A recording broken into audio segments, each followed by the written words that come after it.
السلام عليكم. في العالم بتاع ال AI agent اللي احنا موجودين فيه دلوقتي بنكون عايزين ننفذ الشغل على أعلى جودة بدون ما نقدر إن احنا نروح نعمل تغييرات بعد ما بنكتب البرومبت والagent يطلع لنا الشغل، بدون ما نقعد نعمل تغييرات ونعمل debugging ويظهر ايرورز وباجز ومش عارف ايه وكل الكلام اللي احنا عارفينه ده. طب ايه رأيك لو جيت قلت لك النهارده إن احنا نعمل تجربة ما بين البرومبت الهندسي المنظم جدا وبين البرومبت العشوائي ونشوف النتائج اللي هتحصل؟ في فرق ما بين البرومبت اللي اقول له فيه ميك ا لوجن سكرين ان فلاتر مثلا يطلع لي السكرين كده على طول بدون ما اديله اي تفاصيل، وبرومبت تاني انا اديله تفاصيل ونشوف النتيجه. هل الاي اي ايجنت هيكون قادر ان يكون هيعمل اي هيكليه طبقا للبرومبت، ولا هو كده كده اصلا عارف ان هو مش شرط ان البرومبت يكون قوي او مش قوي؟ فهنا البرومبت هندسي ومنظم زي ما اقول له create a modern login screen واعطيله تفاصيل clean UI match design using state management form validation وهكذا. فهنشوف هل الكود النظيف ده هيطلع من البرومبت كويس جدا ولا مش هتفرق قوي مع الاي اي ايجنت.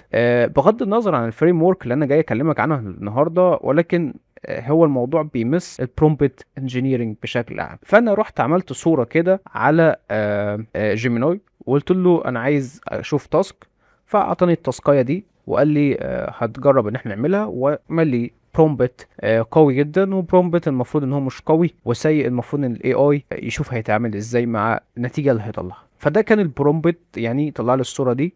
قلت له خلاص بقى انا عايز البرومبت اللي هديه، وفعلا اعطاني البرومبت اهو. قلت له البرومبت السيء اللي هو المفروض ما فيهوش اي تفاصيل بيقدمها للايجنت عشان خاطر يشتغل، وده البرومبت المفروض اللي هو ايه القوي جدا المفروض اللي هو يشتغل عليه. فانا كل الحكايه دلوقتي انا رحت، المفروض ان انا مستني النتيجه دي اللي تطلع، رحت عملت مشروعين في الاي اي ايجنت، قصدي في الاي دي اي تبع فريم ورك فلاتر، ونجرب هل النتيجه في الاخر هتطلع عامله ازاي. واخترت الموديل، جربت ان انا اختار جيميناي 3.1 برو ثينكينج، وهشوف هيطلع نتيجة عاملة ازاي، مع ان في مودلز تانية كتير تحت اقدر ان انا استخدمها، بس انا قلت اجرب مع جيميناي 3.1 برو لان هما بيقولوا ان هو كويس في الديزاين. بس فانا هجرب دلوقتي هدي عملت مشروعين، واحد اسمه كلين كود والتاني اسمه سباكيت كود. وهدي البرومبت الاولاني للسباكيت كود ده اللي هو البرومبت اللي المفروض ان هو ما فيهوش اي تفاصيل ولا بيوفر لي اركتشر كويسه ولا كلين كود خالص، وكل الحكايه ان انا هديله ده كده عشان يكون عارف ان دي الاسيتس بتاعتي، وهديله انتر. بس استنى، قبل ما اديله الانتر هروح هنا ادي ده عشان هشوف الوقت اللي هيخلصوا فيه قد ايه هنا كده، وهعمل كده برضه. وكل الحكايه هنا هقول له اعمل الناف بتاعك يكون على اليوزر بروفايل ده، تمام. ونفس الكلام هنا، اعمل الناف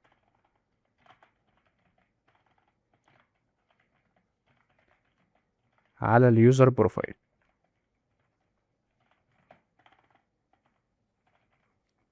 تمام تمام. وبعد كده المفروض ان ده هيبدأ إنه يشتغل وده انه هيشتغل، ونشوف النتيجة اللي في الاخر هنرنها ونشوفها قدامنا. هل النتيجة هتكون قريبة من الشكل اللي هو ده؟ وفي نفس الوقت حتى لو هي قريبة المفروض ان هي تكون طالعة بكواليتي كود محترم جدا ولا لا. هدي هنا انتر وهنا انتر ونشوف الوقت. يلا بينا. ده بدأ يسync وهنا بدأ يسync. طلب مني هنا يدخل على التاسك ويفحص الموضوع شوية. عطاني هنا ريت ليميت ليه؟ دي حاجة غريبة جدا. ماشي، قال له اكمل. المفروض ان هو ما يدينيش ريت ليميت خالص، انا مشترك في البرو، مش عارف. ماشي، كانت تهييسة او حاجة يمكن، نفس الكلام. طيب، ممكن نغير الموديل، نشوف موديل غيره، مع ان انا كنت عايز اشوف نتيجة جيميناي 3.1 برو هيطلع نتيجة عاملة ازاي. ف ممكن نشوف موديل غيره. آم، ممكن نجرب كودكس ماكس، وهنا كودكس ماكس، ونشوف. يعني انا استغربت صراحة طلع لي ريت ليميت مع ان انا مشترك في البرو، فهي حاجة غريبة جدا. هدي هنا نفس البرومبت التاني وهنا نفس البرومبت التاني. هنا ده راح ضاف على طول اهو باكج في الباب سبيك دوت يامل. ماشي تمام. هنشوف هنا ده في الكلين كود ده، وده اللي هو السباكيتي ده ماشي بشكل اسرع. ممكن عشان هو مش بيسync كتير بسبب ان انا مش عاطيله تفاصيل. ده لسه بيكسبلور وبيسync كتير. بدأ من اب سيم. ما تقوليش ان هو راح يشتغل في المين دوت دارت على طول، او عمل كل الشغل في المين على طول. دي هتبقى مصيبة لو عمل كده. يعني حتى ما كلفش نفسه وعمل فيتشر ممكن يعني، ولا ايه؟ ده بدأ فعلا يعمل دومين، وبعد كده عمل الموديل. هو فعلا لحد دلوقتي هو بيطبق الكلين اركتكتشر بحذافيره حرفيا، بيعمل اللوكال داتا سورس كمان. ده المعلم ده بقى استسهل الدنيا خالص. ده مصيبة جدا يعني، راح على طول. يعني ده جيب كبيرة، فجوة كبيرة جدا. ده حتى ما كلفش نفسه وعمل ملف اسمه يوزر بروفايل. لا، ده على طول جه اشتغل هنا وخلص هو كده خلاص يعني. خلص شغل. يا نهار ابيض. يعني ده ما كلفش نفسه خالص خالص خالص، وعمل حتى يوزر بروفايل او ويدجتس. ده البرومبت المفروض ان هو مش سيء للدرجة اللي هو اشتغل بيها دي. ودي حاجة غريبة جدا. بس ماشي. ممكن نبدأ نرن المشروع ده ونشوف طالما هو خلص، ونشوف النتيجة لحين ده يخلص الاركتكتشر اللي هو شغال بيها. نبدأ نرن كده ونشوف النتيجة. ممكن النتيجة بعد كل ده تطلع كويسة، بغض النظر عن الكود. ده حط هنا السيم بالدامي داتا بالبيزنس لوجيك بالسيت ستيت اللي هو السيت مانجمنت اللي هو استخدمه على طول. بكل حاجة، كل حاجة في المين، في الملف الأساسي. في المين المشروع، الملف الأساسي ده المفروض إن الفرق ما بين ده اللي هو ده وده يعني فرق شاسع. هو ده دلوقتي انت هتشوف في الاخر الفرق ما بين الشكل بتاع المين لما ده هيعمله، والفرق ده. ملف المين ده في اغلب الاحوال ممكن يكون اكتر حاجه 150 سطر يعني. ده رن، وكمان اعطاني ايرور مش عارف ليه. طيب خلينا نشوف الايرور. في ايرور في فليكسبل سبيس بار، فخلينا نديله الايرور يصلحه. ده لسه ما خلص، لسه يا دوب بيبدأ في اول ويدجت في الصفحة. هي البروفايل هيدر. دي اول ويدجت في الصفحة. لسه المفروض ان ده عامل هنا برضو بروفايل هيدر، بس ما بحثت عنها ما لقيتهاش. او ممكن ما يكونش عامل بروفايل هيدر ولا ايه، أنا مش عارف. بس ماشي. وجاب صور. هو الحلو هنا ان هو جاب صور من انسبلاش. استخدمها كدامي داتا. ده حلو. ده عمل بوست جريد وعمل فيديو ليست اهو. طب ممتاز جدا، بيصلح في المشكلة. المفروض نصلحها. نعمل رن اجين ونشوف. هي النتيجة مش سيئة، بس هي مش نفس. حتى في هنا اهو في ابيض، حاطط لون ابيض على ابيض، المفروض هو يكون عارف الحاجة دي. وهنا في ايقونات بيضة، يعني الحاجات دي بيضة مش عارف ليه. ودي الفيديوز بتاعتي اللي انا كنت ناشرها، دي حاجة ساقطة منه صراحة.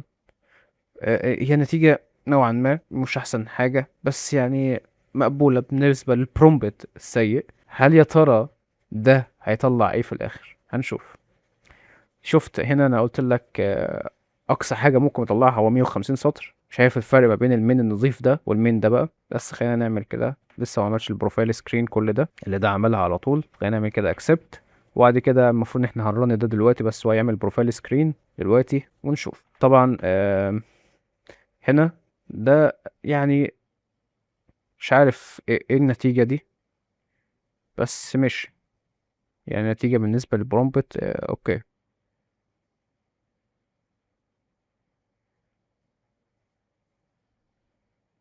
يعني حتى مش مظبوطة. المفروض ان انا مش بسكرول لكل المدة دي. مش مظبوطة. المفروض إن هو عارف ان في النصوص دي المفروض تكون الخلفية بيضة، فالمفروض ان هو ميطلعش نفس النصوص ابيض. هنا ده بيطلب مني ان هو يكونتينيو مرة تانية. اه، احنا صرفنا كريدتس كتير قوي في العملية دي، ولكن المفروض ان هي تجني نفعا في الاخر يعني.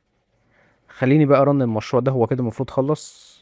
بيقول لي انجزت من الصفحة الدومينات اللي هو ايه، الريبورت بتاعه اللي بيديه في الاخر ده. هنقفل ده كده ونشوف. خليك فاكر ان ده لما رن كان في ايرور في الاول. هل يا ترى هيكون في نفس الايرور هنا؟ مش عارف. اوبا. هنا دلوقتي ده ما طلعش الخطأ اللي كان موجود عند المعلم ده. اي نعم النتيجة مش قريبة من الصورة، بس للوهلة الاولى كده، للطلة الاولى النتيجة بتقول ان هي كويسة. ماشي. يعني المفروض ان هو النتيجة كويسة صراحة. فرق شاسع ما بين وعامل دارك مود محترم جدا. آه كنت منتظر مثلا لو اقدر ان انا اعرض الصورة، بس ماشي مش مشكلة. آه انا عايز يا ريت لو نشوف الفرق يعني هنا تاني، عايز ارانا ده تاني ونشوف الفرق ما بين ده وده مرة تانية. قادر ان انا لما غيرت دارك مود عملها لي كويس يعني، بس في ايرور هنا في الستاتس بار دي، بس مش مشكلة. هنا الظهور باين ان هو كويس. تمام. ده رن اهو. وممكن ناخد صورة من ده ونفتحها كده الصورة ونحط ده جنب ده ونشوف الفرق يعني. ده الفرق بقى خلاص يعني ما بين الاتنين. مم، شايف الفرق ازاي يعني؟ ده اهتم بالنصوص، عرف يظبطها كويس. آه، ده ما معرفش يظبط الرايت والليفت بتاع النصوص. نفس الكلام هنا، حاسس ان هو اختار ايقونات احسن شويه. بس ودي كانت نتيجة، مهما كانت النتيجة مفيش اختلاف كبير ما بين هنا وهنا. مفيش اختلاف كبير في الاخر. طلع مفيش اخطاء من اول مرة، عكس هناتي لما جربنا هناتي كان في خطأ من اول مرة او عدله. حتى لو ما كانش طلع خطأ من اول مرة، فالكود طلع منظم قادر انك تعدل عليه وتظبطه. في السيستم برومبت او في البرومبت انجينيرنج المفروض انك بتكتب البرومبت باحترافية عشان تكون قادر انك انت تظبط بعد كده لو في اي مشكلة حصلت، قادر انك تغير بكل سهولة. لكن هنا انا مش قادر اغير اي حاجة صراحة، مش قادر اعمل اي حاجة. مش قادر اظبط اي حاجه. ده كان مثال عملي. قيسه في شغلك بشكل كبير جدا جدا جدا على حاجات كتير جدا. سواء كان كيس بتشتغل عليها، فيتشر، تاسكاية، ايا كان. المفروض انك انت تكتب برومبت كويس جدا بتفاصيل كويسة جدا عشان تاخد افضل نتيجة من الاي اي ايجنت اللي هتشتغل عليه ان شاء الله. وبس كده يكون الفيديو بتاعنا انتهى، والسلام عليكم.